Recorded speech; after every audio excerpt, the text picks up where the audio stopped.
Hello guys, good morning. Today magtatanim tayo ng pipino. Ayan yung magtatanim.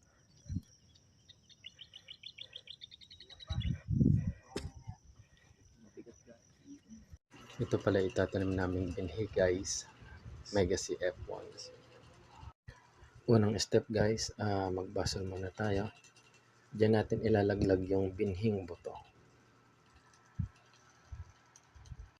Pangalawang step namin guys, nilagay na namin yung buto sa butas. Dapat isa lang, bawal marami kasi kakapal siya. Toing. Wow. Galing mag-shoot ah. Ito pala yung pangatlong step na ginawa namin guys. Puradan saka coco peat. Ito yung pantatabon namin mamaya pagka natapos namin magtanim. Ito na yung last na step na ginawa namin guys. Nagtabon na kami ng coco peat na may halong brodan. Brodan para po sa crawling insect at yun naman pong coco peat para po hindi mahirapang umalsa yung buto.